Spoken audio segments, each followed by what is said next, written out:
Alors, de quoi es-tu certain et qu'est-ce que tu aurais envie de transmettre à ta fille? Alors, ce que j'aimerais transmettre à ma fille, c'est une certaine idée de la liberté, une certaine idée de la,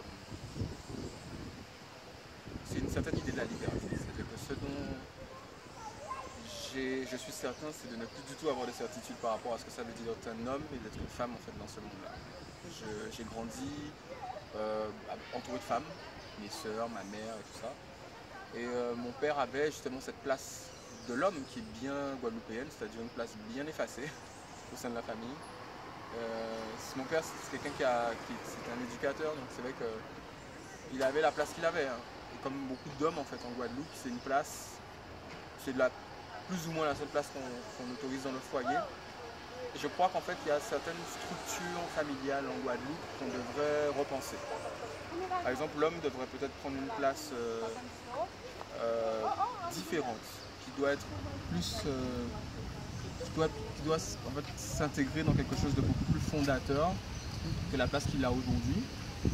Et, euh, et, et les femmes devraient la lui laisser, dans le sens où quelque part on a une place de premier choix, nous les hommes, au sein du couple, on a une forme de permissivité, on est bien quoi. Et jusqu'à ce qu'on réalise qu'en fait réellement on est vraiment dans une société matriarcale où en fait ce sont les femmes qui possèdent, qui ont le premier et le dernier mot en fait finalement. Et moi en ayant vécu plusieurs définitions de ce que c'est qu'être un homme aux États-Unis, en France, en Espagne, etc., c'est jamais vraiment la même chose. Euh, Quand on a connu quelqu'un qui est d'une autre culture, en fait il y a d'autres attentes. Et quand il a fallu être un homme dans une société patriarcale qui est la société américaine, moi je me suis interrogé encore sur ce que j'avais comme bagage. J'avais pas les bagages en fait. Dans la société patriarcale, qui elle à l'opposé est une société qui va oppresser les femmes d'une certaine façon ou d'une autre façon. Et je ne dis pas que les femmes guadeloupéennes ne sont pas oppressées, je dis que l'oppression se situe ailleurs. Et, euh, et justement en fait quand on fait la somme en fait de toutes ces définitions là, on réalise que y a la possibilité d'être libre en fait de ces définitions-là quand on décide que ces définitions-là n'existent que dans la tête des gens et que dans les cultures ou dans les lieux où elles existent. Au fond, on est l'homme qu'on veut être, on est la femme qu'on veut être. C'est ça que je veux transmettre à ma fille, c'est ça. C'est en Inde tu seras cette femme-là, en Guadeloupe tu seras cette femme-là, à Baltimore tu seras cette femme-là, à Paris tu seras une autre femme. Et quelle femme tu souhaites être, quelle personne tu veux être avant. Et pour moi, c'est ça. C'est la liberté, la possibilité de se détacher de toutes les définitions qui existent et de se faire sa propre définition de qui on est. Voilà.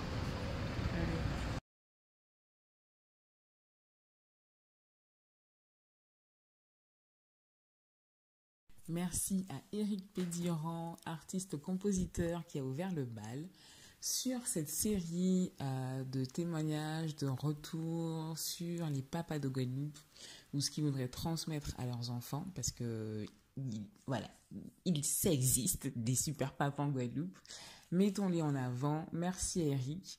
La bonne nouvelle aussi, c'est que son album École Créole est à nouveau disponible en téléchargement. Alors allez-y. Et pour des super cadeaux, pour des super papas, rendez-vous sur créoltrip.com. Je vous dis